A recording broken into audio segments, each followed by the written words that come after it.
2장 4절로 5절입니다. 5절만 읽어드립니다. 너희가 애굽에서 나올 때에 내가 너희와 언약한 말과 나의 영이 계속하여 너희 가운데 머물러 있나니 너희는 두려워하지 말지어다. 아멘. 여러분 먼저 새해 복 많이 받으시기 바랍니다. 하나님께서 이 복 주시기를 원하시는데 우리 하나님 아버지는 복 주기를 원하십니다. 그런데 하나님께서 복 주실 때 원칙이 있어요. 이것은 주관적인 원칙이 아니라 이 하나님의 뜻과 하나님의 성경적 원칙이 있는데 이것을 이 복의 원리라고 얘기할 수 있습니다. 오늘 성경 본문 학개에서의 이 학개라고 하는 선지자는 스가랴 선지자와 동시대 인물입니다. 이스라엘 백성들이 그때 당시의 배경을 좀 생각해 보면 이스라엘 백성들이 바벨론의 포로로 끌려가서 그때가 BC 586년경입니다. 그런데 이스라엘로 귀환할 때 이 세 차례 귀환을 합니다. 그래서 차례대로 1차, 2차, 3차 이렇게 귀환을 합니다. 그런데 귀환한 후에 일어난 사건이라고 보시면 됩니다. 이 학개서는 그런 배경을 가지고 있습니다. 그런데 지금 하나님께서 바벨론에서 이제 이들이 이스라엘로 돌아왔을 때 하나님께서 복을 주기 시작을 하셨어요.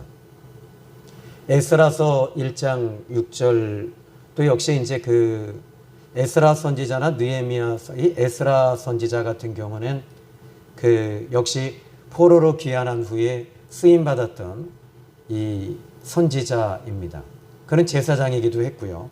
그런데 에스라서 1장 6절의 말씀을 보시면은 그 사면 사람들이 은그릇과 금과 물품들과 짐승과 보물로 돕고 그 외에도 예물을 기쁘게 드렸더라. 그러니까 지금 이스라엘 백성들이 바벨론에서 나올 때 바벨론 사람들이 은과 금과 보물과 짐승과 이 모든 것들을 이스라엘 백성들에게 다 주었다는 것입니다.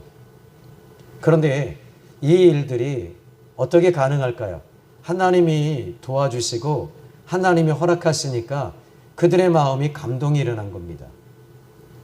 그럼 왜요? 이유와 목적은 분명히 있습니다. 그 이유는 지금 이스라엘 백성들이 이스라엘로 예루살렘으로 귀환할 때 그들이 해야 할 일이 있기 때문입니다. 그것이 사명이었습니다. 어떤 사명일까요? 예루살렘 성전을 재건하는 일이었습니다. 그러면 이 일은 과거 아주 오래전에 이 출애굽할 때도 역시 동일한 일이 벌어집니다.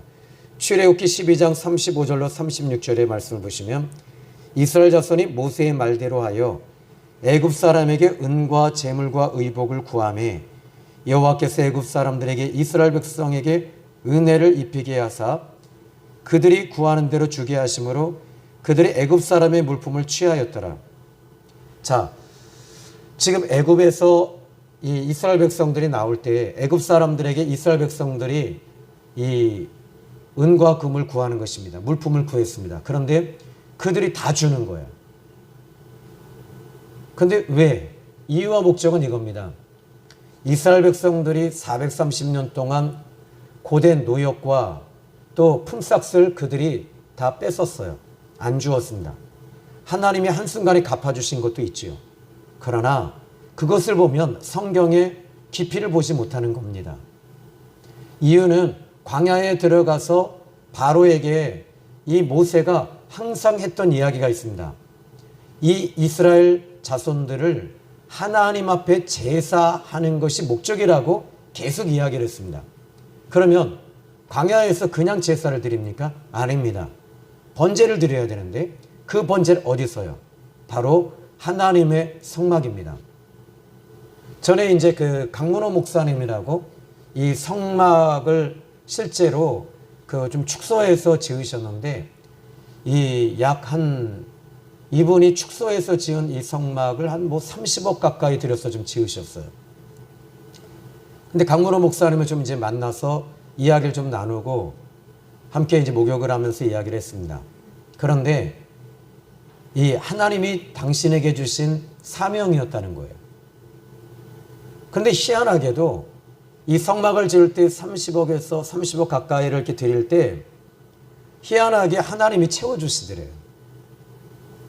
하나님이 채워주시면서 이 성막을 이 한국교회의 목회자들에게 성막 강의를 하고 강좌를 하면서 성도들에게 보여주면서 이 일을 하나님께서 하게 하셨다는 거예요.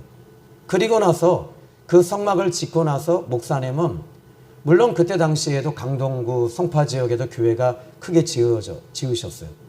그런데 하나님께서 더 크게 상상할 수 없는 교회를 또 짓게 하셨어요. 하시는 얘기는 이런 얘기를 하셔요.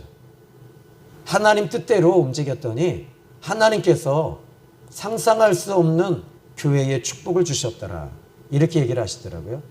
그런데 이스라엘 백성들에게 지금 애굽 사람들에게 구할 때 은과 금과 옷과 모든 필요한 것들을 다 받았습니다. 그 이유는 광야에서 성막을 짓게 하기 위해서 하나님께서 그 일들을 이루어 가시고 계셨던 거예요. 그러니까 이스라엘 백성들이 고역을 당하고 노동을 품삯을 갈취당한 것에 대한 하나님이 갚아주셨다라고 보면 성경은 많은 것을 보지 못해요. 그런데 우리는 항상 형이하학적으로 1차원적인 생각을 하고 있다는 거죠.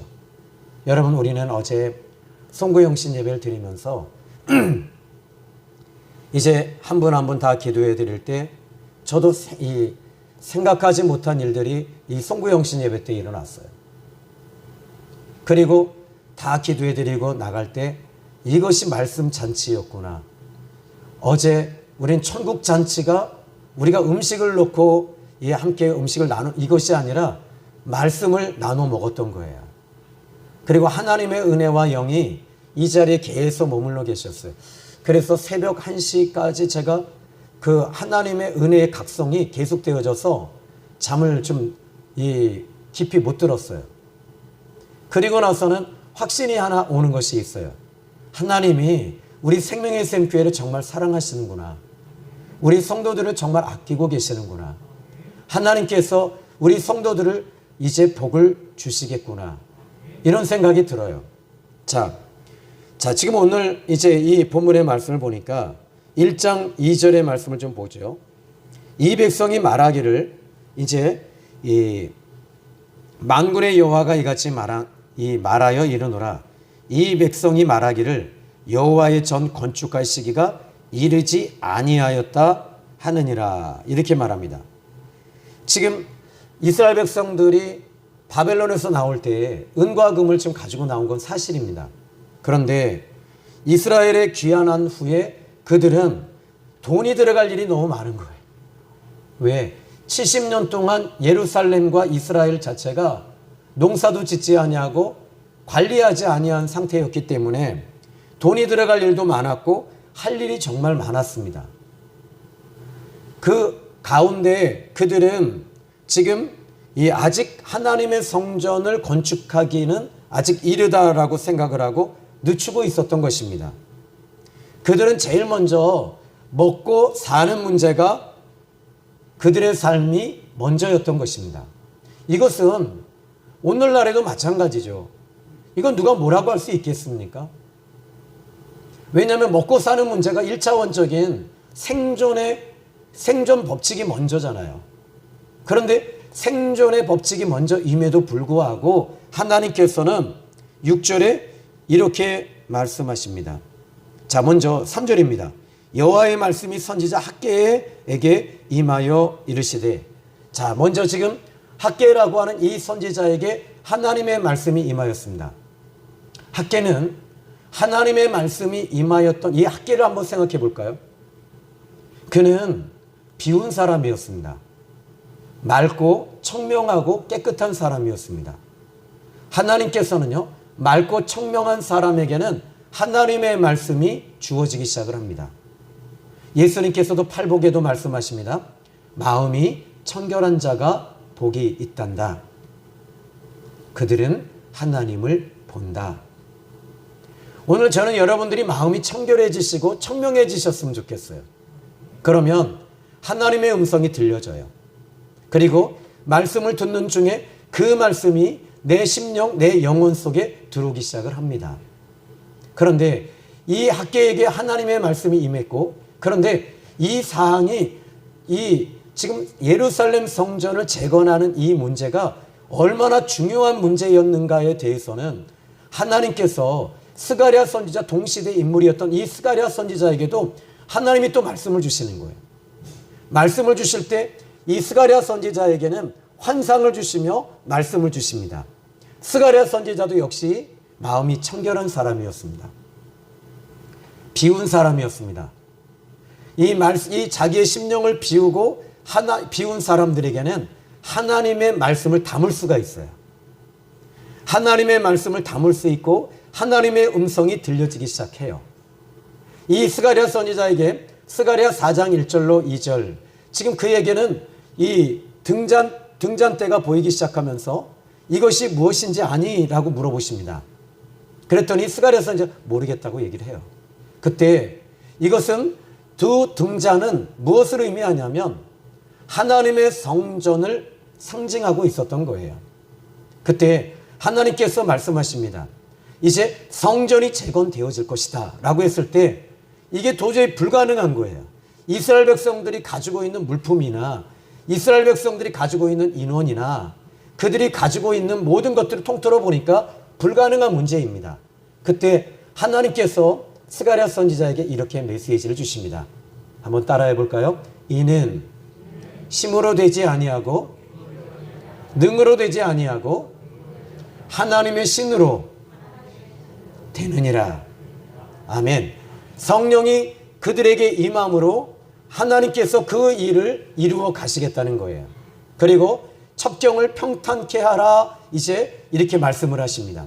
모든 막혀있던 것들을 하나님이 여시겠다는 거죠. 이게 스가랴 선지자의 동시대 인물이었던 학개와 스가랴 선지자에게 하나님이 계속 그렇게 말씀을 주고 계셨어요. 그러니까 아주 영적으로 봤을 때 아주 중요한 문제였다는 겁니다. 이스라엘 백성들에게 이 성전, 이 문제는 아주 중요한 그들의 이 신앙생활에 중요한 것이었습니다. 자, 그러면 오늘 본문의 말씀을 좀 이렇게 보면요, 어떻게 이 모든 일들이 가능할까라는 것입니다. 자, 먼저 2장 4절을 보니까 그러나 여호와가 이르노라 스룹바벨아 스스로 굳세게 할지어다 여호사닥의 아들 대제사장 여호수아야 스스로 굳세게 할지어다 여호와의 말이니라 이 땅 모든 백성아 스스로 굳세게 하여 일할지어다 내가 너희와 함께 하노라. 여기서 지금 하나님이 함께 하시겠다고 말하고 있어요. 이게 여러분 어떤 신앙입니까? 임마누엘 신앙이잖아요. 우리의 힘으로는 안 되지만, 우리의 능력으로는 안 되지만 하나님이 함께 하심으로 이 일이 되어진다라는 말입니다. 마태복음 1장 26절로 28절에 보니까 이 요셉에게 하나님께서 이제 이 아들을 주신다고 얘기를 하셔요. 그런데 보라 처녀가 잉태하여 아들을 낳으리니 곧 그 이름을 임마누엘이라 하리라. 함께 이를 번역한즉 하나님이 함께 하신다함이니라. 여러분, 처녀가 어떻게 아들을 낳아요? 남자 없이. 이건 우리가 이성과 지성을 통틀어서 이것은 불가능한 일이잖아요. 그런데 가능하다는 겁니다. 어떻게 가능합니까? 보라 처녀가 잉태하여 아들을 낳으리니 곧 임마누엘이라 함이라. 임마누엘이 뭡니까? 하나님이, 엘이라는 말은 하나님이라는 뜻이고 임이라는 말은, 임마라는 말은 함께 하신다. 하나님이 함께 하시면 된다라는 거예요. 하나님이 함께 하시면 됩니다. 저는 여기 한양병원 원목으로 약 한 10년 가까이 이제 그 사역을 했는데 이 어르신 한 분이 계셨어요. 그런데 그 어르신이 이제 여러분 저희 교회도 오셨었으니까 암 말기 환자이셨어요. 식도암, 폐암, 그리고 머리까지 이제 완전히 다 전이가 된 상태였습니다. 그리고 저는 라운딩을 하다가 이 원목이니까 이제 그 어르신에게 예수님을 영접시켰습니다. 그리고 이분이 목사님 저에겐 이 배에 뭐 돌덩어리 같은 게 하나 있어요. 이게 만져져요. 그래요? 저는 그 가족들에게 이야기를 들었죠. 이게 암이라는 거. 그리고 밥을 먹어도 이제는 식도암까지 전이가 됐기 때문에 이 음식을 삼킬 수가 없어요. 한양병원 자체에서는 이미 손을 놨고요. 진통제만 이제 계속 투여하는 그런 지경이었습니다. 그런데 이분에게 이야기했습니다. 하나님이 함께 하십니다. 일주일밖에 당신 못 산다고 하는데 이제부터 하나님께서 당신에게 덤의 인생을 사시게 할 겁니다. 그런데 덤의 인생을 사실 때 하나님께 감사하십시오. 하나님께서 형제님에게 2년이라고 하는 세월을 하나님이 더 늘려주셨습니다. 그냥 저는 입으로 그냥 던지고 말아요. 하나님이 당신에게 2년이라고 하는 세월을 늦춰주셨습니다. 그리고 기도해 드렸습니다. 근데 이 한 달 정도는 되게 괴로워하시더니 2달쯤 돼서 목사님 통증이 없어졌어요. 그리고 밥이 막 먹혀요. 그리고 소화가 잘 돼요. 그리고 병원에서는 이상하다는 거예요. 더 이상 전이가 되지 않고 줄어들기 시작을 했고요. 그리고 한양병원에서 이제 퇴원을 하셨습니다. 그 집에 제가 일주일에 한 번씩 가서 예배를 드렸습니다. 근데 이 어르신이 농사만 짓던 어르신이 며느리는 이제 일하러 나가고요. 아들도 일하러 갔어요. 이 친접에. 그래서 가니까 할아버지가 과일을 깎고 계시는 거예요. 그 두툼한 손으로 과일을 깎는데 살을 다 펴버리고 내가 보니까 씨만 있는 것 같아요. 남은 건 요만큼인데 근데 이 사과하고 배를 먹는데 보니까 손으로 깎으신 것 같아요. 떼꾸정물이 다 묻어 있어요. 저도 눈이 있는데 그게 어떻게 맛이 있겠어요. 눈으로 보이는데. 근데 어르신 너무너무 맛있어요. 근데 할아버지가 그래. 이게 좀 뭐가 이게 왜 이렇게 사과가 시커멓지? 그랬더니 할아버지 손 깎으셨어요? 그랬더니 그럼. 근데 그것을 먹는 순간에요. 할아버지가 화장실에 또 갔다 오시면 또 깎아요. 근데 거기 안 묻어야 될 게 또 묻어 있는 것 같았어요. 여러분들은 비위가 강하시니까 막 드시겠지만 전 비위가 좀 약하거든요. 그런데요, 너무 맛있는 거예요. 내가 먹는 게 아니라 주님이 드시는 것 같았어요. 그리고 축복해 드렸어요. 어르신이 이런 얘기합니다. 목사님, 한 가지 저 소원이 있습니다. 뭡니까? 그때 목사님 교회에 할머니 계시면 소개 좀 해주세요. 그러시더라고요. 완전히 건강해지신 거예요. 그리고 2년 후에 이분은 이 세상을 떠나셨어요.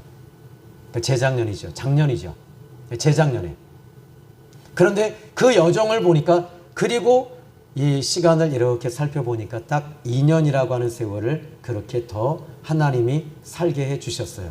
예배를 드리고 기도하시면서 하나님이 생명을 연장시켜 주셨던 겁니다.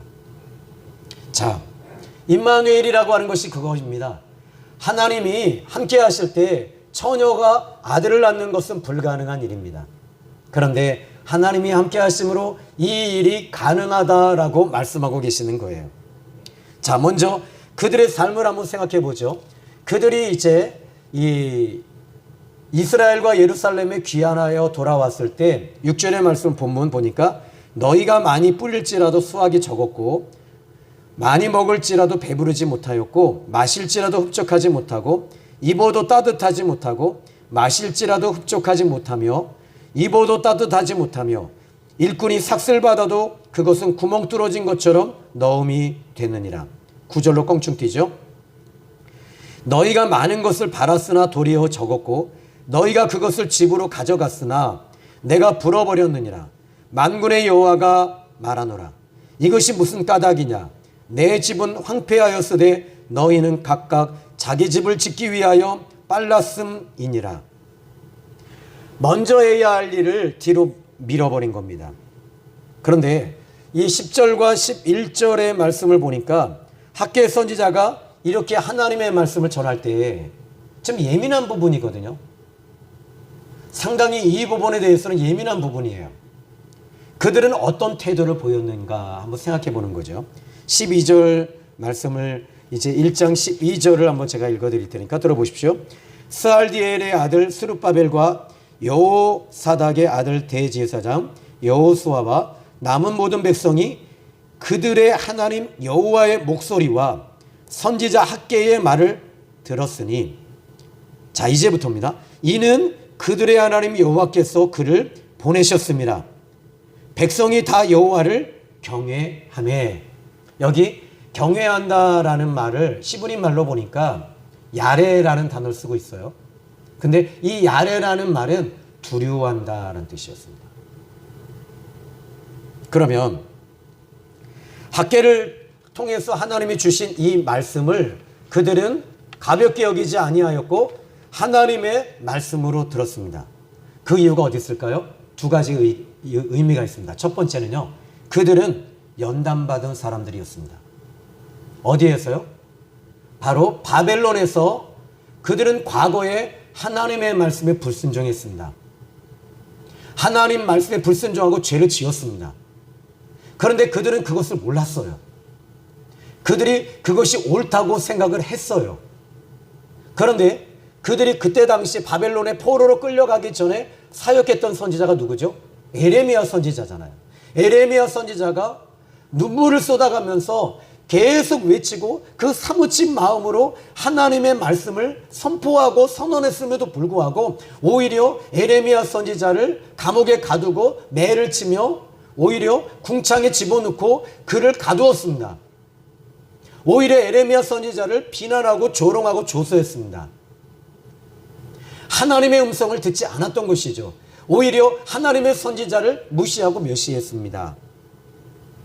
그런데 오늘 본문의 말씀을 보니까 그 이스라엘 백성들이 이제 돌아왔어요. 학개의 말씀을 듣고 그들은 이제 과거에 바벨론에 들어가서 이 죄에 대한 보응을 받았다는 것을 알았던 거예요. 거기서 연단받은 거죠. 거기서 훈련받은 거죠. 우리가 자기 자신을 돌아보기 시작하고 하나님을 보면서 나를 보는 거예요. 하나님을 보고 나를 보기 시작을 했어요. 그러니까 내 모습이 비춰지기 시작했고 나의 죄가 드러나기 시작했으며 그곳에서 그들은 울기 시작했고 하나님을 구하며 하나님을 경외하며 하나님 우리가 잘못했습니다. 하나님 우리들이 하나님 앞에 범죄했습니다. 하나님이여 용서해 주소서. 용서해 주소서. 70년 동안 하나님 앞에 울며 70년 동안 하나님을 바라보며 하나님 우리는 왜 이렇게 됐는지 하나님을 원망도 했을 겁니다. 그러나 바벨론에 들어가서 하나님의 영이 그들을 어루만지기 시작을 합니다. 하나님의 영이 어루만지시면서 위로해 주시면서 내가 너희들과 함께하니 이 바벨론에서 견뎌내라. 인내해라. 내가 너희들과 함께한다. 너희들이 바벨론에 너희들만 있는 게 아니야.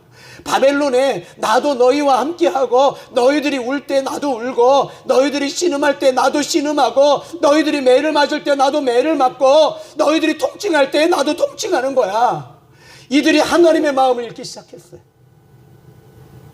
하나님의 아픔이 그들의 마음속에 움직이기 시작한 거예요.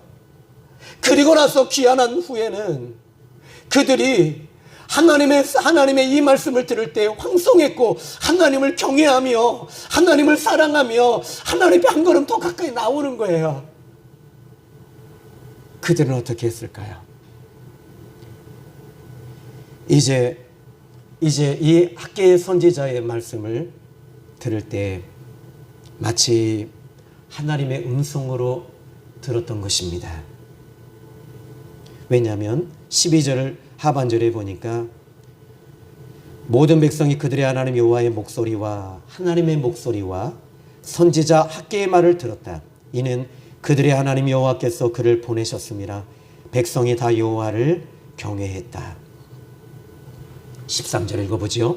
그때 여호와의 사자 학개가 여호와의 위임을 받아 백성에게 말하여 이르되 여호와가 말하노라. 내가 너희와 함께 하노라. 아멘. 하나님은 여전히 바벨론에서도 함께 하셨고 지금 이 순간 그들에게도 하나님이 함께 하시겠다고 말씀하십니다. 너희들이 성전을 재건하고 건축할 때 수축하며 중수하며 무너진 것들을 세울 때 내가 세워줄 것이며 너희들의 마음이 먼저 세워져야 되지 않겠느냐? 너희들의 마음이 내 앞에 돌아서야 되지 않겠느냐? 너희가 나를 향해라. 나만 바라봐라. 나만 바라보면 내가 너희들을 바라보는 것을 너희들은 보게 될 것이다. 이것이 주님의 사무친 음성이었으며 그들은 그 사무친 음성을 듣기 시작했던 것입니다. 그리고 14절에 그들은 움직이기 시작했어요. 여호와께서 스알디엘의 아들 유다 총독 스룹바벨의 마음과 여호사닥의 아들 대제사장 여호와의 마음과 남은 모든 백성의 마음을 감동시키셨다. 할렐루야. 하나님이 그들의 마음을 감동시키기 시작했어요. 학계의 마음을 감동시키셨던 하나님. 여러분, 하나님의 메신저들이 왜 말씀이 힘이 없을까요? 왜 예리하지 못할까요? 그들의 마음이 하나님으로부터 비워지지 않았기 때문입니다. 세상 것으로 채워지면 그 말씀은 흐리멍텅하고 정말 힘이 없습니다. 그러나 비우면 비울수록 그 목소리와 말씀은 더욱더 청명해지며 예리해지며 칼날같이 성도들의 마음을 감동시키기 시작하는 거예요. 왜 교회가 힘을 잃었을까요? 세상 것으로 채우기 시작했잖아요. 교인들의 숫자로 채우기 시작했고 성전 사이즈로 채웠으며 목회자들은 명예욕과 박사학위와 세상 것들로 채워가니까 하나님으로 채울 수가 없는 거예요. 성전 물질로 채우며 돈으로 채우며 사람들의 머리 숫자로 채우기 시작하잖아요. 이것이 교회가 힘을 잃어버린 거 아닙니까? 어느 날부터 프로그램은 점점 더 많아지고 행사는 더 많아지지만 하나님이 없는 그 집회, 하나님이 계시지 않는 그 교회, 마치 라오디게아 교회 같은 그 모습이 오늘날 교회의 현 주소가 아닙니까? 저는 이 이야기를 준비할 때마다, 말씀을 생각할 때마다 하나님, 내가 무뎌져 있습니다. 하나님, 종이 무뎌져 있습니다. 하나님, 나를 깨트려 주십시오. 나를 무너뜨려 주십시오. 이것밖에 할 게 없더라고요. 14절 보죠. 여호와께서 스알디엘의 아들 유다 총독 스룹바벨의 마음과 여호사닥의 아들 대제사장 여호와의 마음과 남은 모든 백성의 마음을 감동시키심에 그들이 와서 만군의 여호와 그들의 하나님의 전 공사를 하였으니, 드디어 이들이 움직이기 시작을 하는 거예요. 그때 하나님께서 어떻게 하십니까?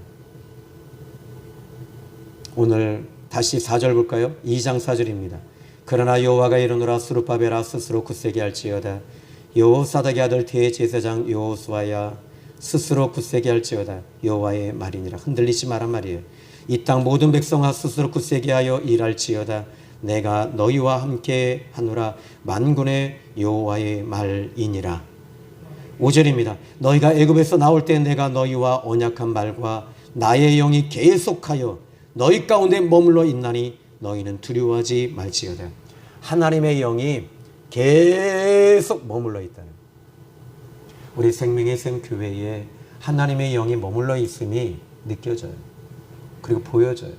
어떻게 해요? 믿음으로. 여러분에게 기름 부으심이 임하고 계시잖아요. 저에게도 임하고 있고 여러분에게도 임하고 있잖아요. 이건 추상적으로 짐작이나 추측이 아닙니다. 실제로 하나님의 성령이 임하시지 아니하시면 교회는 교회로서의 힘을 상실하게 되고 또 잃어버리게 됩니다. 자, 이제 여러분, 이 하나님의 복받는 비결을 아까 얘기해 드렸죠. 어떻게 하면 복받을까요? 하나님의 일을 먼저 하십시오. 이제 보십시오. 6절입니다. 만군의 여호와가 이같이 말하노라. 조금 있으면 내가 하늘과 땅과 바다와 육지를 진동시킬 것이다. 내가 조금 있으면 하늘과 땅과 바다와 육지를 진동시킬 것이다. 누가요? 하나님이 진동시키시겠다는 거예요. 그리고 7절 한번 읽어볼까요? 시작. 또한 모든 나라를 진동시킬 것이며 모든 나라의 보배가 이르리니 내가 이 성전의 영광이 충만하게 하리라. 만군의 여호와의 말이니라. 아멘. 2023년도에 우리 생명의 샘교의 표가 바로 2장 7절입니다. 이 성전의 영광이 충만하게 될 것이다. 그런데 2장 9절에 보니까 이 성전의 나중 영광이 이전 영광보다 크리라. 하나님이 22년도에도 저희는 코로나가 있을 때도 예배를 계속 드렸어요. 새벽 예배, 수요일. 그런데 저희 교회는 희한하게도 코로나가 있을 때 부흥이 되는 거예요. 남들은 교회가 안 된다고 난리가 났는데 저희 교회는 부흥이 됩니다. 그것이, 그 비밀이 어디 있을까요? 하나님의 손에 있는 거예요. 그런데 지금까지 이렇게 하나님이 역사하시는데 이제 하나님께서는 더 큰 역사를 이루어 주시겠다는 거예요. 이 성전의 영광이 이전 영광보다 나중 영광이 더 크게 될 것이다. 23년도를 기대하십시오. 그리고 하나님이 여러분에게 풀어주실 것입니다. 왜요? 여러분들이 하나님의 먼저 그의 나라와 의를 구하고 있기 때문에 하나님께서 축복해 주시리라고 믿는 것입니다. 그러면서 8절 보십시오. 은도 내 것이요 금도 내 것이다. 만군의 여호와의 말이니라. 그러니까 왜 진동시키시냐? 은도 들어오게 할 것이고 금도 들어오게 할 것이고 성전을 재건하게 할 것이고 너희들의 가정은 더욱더 복을 받을 것이며 너희 집은 복을 받을 거며 너희 사업도 복을 받을 것이며 너희 자녀도 복을 받을 것이며 너의 남편도 복을 받을 것이며 너의 아내도 복을 받을 것이며 물질이 세지 않을 것이며.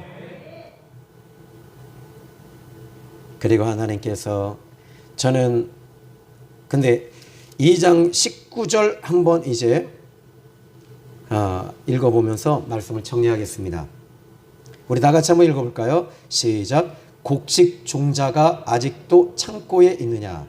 포도나무, 무화과나무, 석류나무, 감람나무의 열매가 맺지 못하였느니라. 그러나 오늘부터는 내가 너희에게 복을 주리라. 아멘. 저는 이 말씀이 그대로 성취될 줄로 믿습니다. 이유는 이겁니다. 시브리서 4장 13절로 12절의 말씀 보니까 하나님의 말씀은 살았고 운동력이 있어 좌우의 날선 어떤 것보다 예리하여 하나님의 말씀은 살아있다는 말은 유효하다는 말입니다. 그러므로 오늘 2장 19절 오늘부터는 내가 너희에게 복을 주리라. 조건이 있죠. 하나님의 영광을 먼저 생각하시고 하나님의 나라를 위해 먼저 생각하십시오. 우리 하나님 여전히 살아계시고 여전히 일하십니다. 그리고 그 말씀이 애굽에서 이스라엘 백성들에게 하나님이 말씀하신 그 말씀이 너희 가운데 그대로 아직 임하여 있느니라 라고 말씀하면서 지금 이 학개 선지자에게 이스라엘 백성들에게 지금 이 본문의 말씀 2장 5절에 보니까 너희가 애굽에 나올 때 내가 너희와 언약한 말과 나의 영이 계속 너희 가운데 머물러 있다. 그런데 그 영과 말씀이 이제는 우리 생명의 샘 교회에 그 말씀과 영이 그대로 지금 임하여 있습니다. 저는 선포합니다. 예수 그리스도의 이름으로 하나님의 말씀과 하나님의 영이 지금 이 자리에 머물러 있습니다. 여러분의 가정은 잘 될 겁니다. 그리고 건강이 올 것입니다. 이제 여러분 스스로 결론을 내리시고 적용하십시오. 23년도 여러분 새해 복 많이 받으세요. 그리고 저는 이 말씀을 통해서 강해하면서 가장 성경적인 설교, 그 성경적 설교가 때로는 위험한 설교일 수도 있지만 그러나 학개 선지자는 마음을 비웠습니다. 비운 사람들에게는 청명함이 있듯이 오늘 이 청명함의 설교 앞에 여러분들이 순종하시고 또 순복하시면서 이 복이 여러분 모두에게 나타나기를 예수님의 이름으로 축복합니다. 기도합니다. 하나님 아버지 감사합니다. 오늘 귀한 하나님의 말씀의 은혜와 은총과 하나님의 영과 말씀이 우리에게 그대로 임하여 있습니다. 하나님 이제 오늘 본문의 말씀처럼 오늘부터는 내가 너에게 복을 주리라 뿐만 아니라 하늘과 땅과 바다와 육지를 진동시키시며 모든 나라를 진동시켜서 모든 나라의 보배가 너에게 이른다고 하였는데 하나님 그대로 되게 하여 주시옵소서. 예수님의 이름으로 기도했습니다. 아멘.